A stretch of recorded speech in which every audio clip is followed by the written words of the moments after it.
At the top from the 1975 record, Why Can't We Be Friends? It was War with Lowrider. It's been in a lot of films. And then the post-Keith Moon era of The Who, we hit Eminence front from the 82 joint, It's Hard. Do you know anything about the drummer Keith Moon? I know nothing about anything, Matt, and you know that. It's a setup. But tell me about Keith Moon. I think he died in 78, and he's like the craziest drummer ever. Like, pulled these faces, would like just destroy hotel rooms, was just like a fucking psychopath. And he was responsible for the song that was just playing. That was after he died. Oh, so okay. a lot of the Who is known for Keith Moon, but contemporary, almost more of an 80s sound, less rock and roll, less of that Brit rock. Then moving as technology grew, like we talked about. Brian Eno. Yeah. It's all happening at the same time because these instruments and everything is more readily available. But Keith Moon, just like, check this guy out. That drummer was a fucking psychopath. Mate, well, I'd like to know who that drummer was too, because that was a fantastic song. Yeah, I think that song's going to get a lot of love from the staff. Yeah, the staff will love that song. And sometimes you bop along here with guests like, oh yeah, nice song. But mate, that was fire. Another two from you. But let's get back to Belingbak, post-COVID era. You guys have decided you're going in. You've got a good amount of experience in property development and property trusts. You and your boys go in. How's that actually work from a functionality point of view? What was your first project? How'd you win your job? Like, talk to me about that. Yeah, it was good fun. I mean, I still remember just like sliding over the resignation letter to my boss at the time, and it was just epic because they were like, they were almost as happy as we were. Like, I mean, for us it was daunting. We're like, shit, we're kind of stepping off into the deep end now. We didn't have, mentally we're like, right, we'll bankroll ourselves for 12 months, but this has got to work. There isn't a backstop.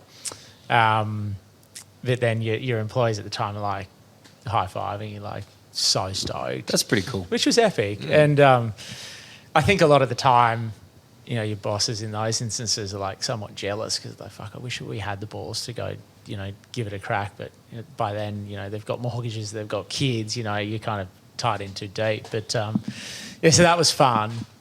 And like proper, as you'd imagine, like literally set up on my dining room table in my tiny one-bedroom apartment in Bondi at the time.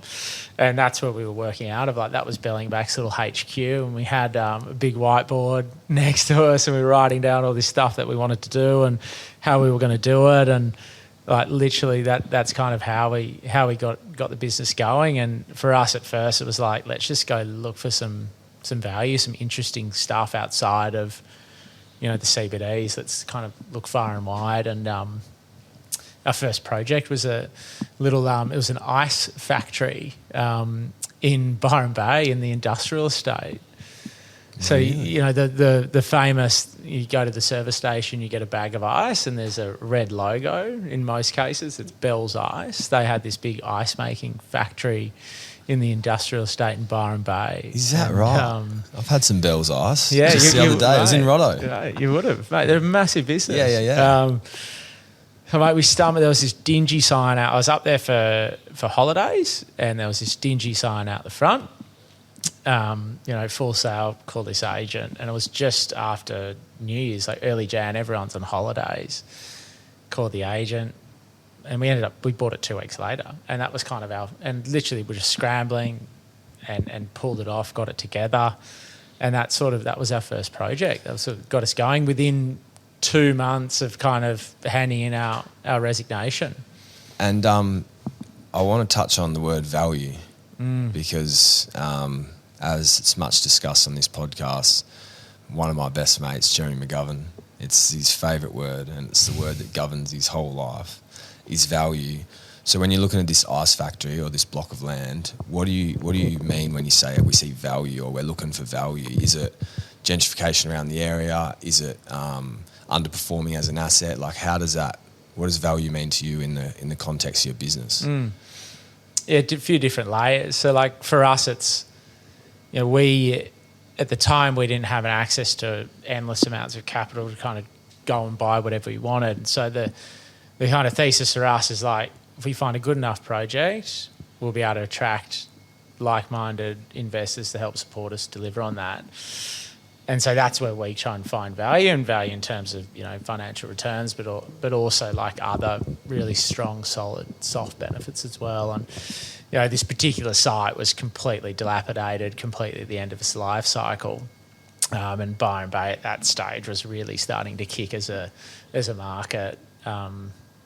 You know, probably too much, to be honest. Like, it was crazy in terms of how quickly things were moving up there at that time, just with the influx of COVID and people wanting to be there. And we just came up with this interesting industrial sort of concept for what we wanted to do with what was quite a large bit of land that was completely underutilised. And what was it? What'd you do? What'd you put on there?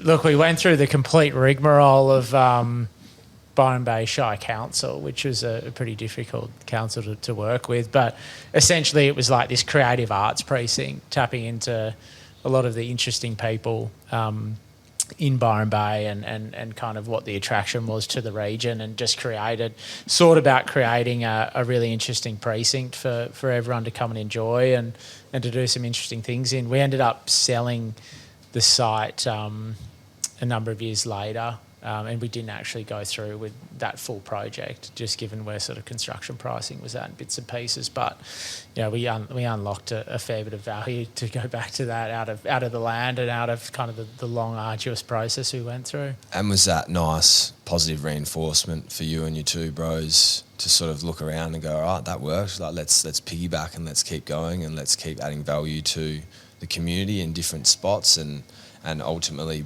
be the sort of momentum behind Belingbak? Yeah, it did. There was definitely some good, solid early lessons there. You know, you go from a large company with a heck of a lot of support around you to doing it on your own. And yeah, so there was definitely some good solid lessons in which we took out of doing that. But I think, yeah, we wanted to grow as a business. We wanted to really have a crack and try and create something really important, and you know, try and leave a legacy of sorts that we could be proud of. So yeah, I think at the time we were pretty young. We weren't short of confidence. We just wanted to try and do the right thing and gather around the right people. Where does the name Belingbak come from? Because it's pretty unique. It is unique. Yeah. It was it's a family home. And look, it's an Indigenous word. Off a large Angophora tree, they have these like weird, almost tumor-like growths that come off these beautiful, big, majestic Angophoras. And that growth off the tree is called a Belingbak. Wow. And so there's varying connotations around that in terms of growth and new beginnings that comes out of that Indigenous word Belingbak. And look, we just wanted something different, something short, succinct, something that's kind of summarised to who we thought we were at the time. And yeah, that's sort of where it really came from. It's beautiful and it's unique, but still like uniform. Easy to get the domain, easy to get the IG handle. Yeah. And it's strong. And I think, you know, everyone was calling us the Belingbak boys, and it had a bit of Fuck yeah. You got a handshake or what? Early days, we need to work on one. But early days, I think like we were just like three kind of smiling assassins that were super approachable, really enthusiastic, heaps of energy, and we were just good to have a beer with. And that was kind of, we were lucky early on because we got to work with all these rock star consultants that we used to work with at larger companies. They just enjoyed your company and were happy to hear you out, right? And they were happy doing all this pro bono stuff for us at the time as well. So like they got us going massive. Some of these firms, which we're so internally grateful for, got us going. And it was, they would always just talk about how fun it was just to do business with us and to support us, and ultimately, you know, just sit around a table and have a beer. That's the word fun that keeps popping up. Yeah. It's just like, why the fuck would you do anything? Totally. Well, I think there's no more appropriate time to send you the Yorks, man. You happy to receive it? Let's go.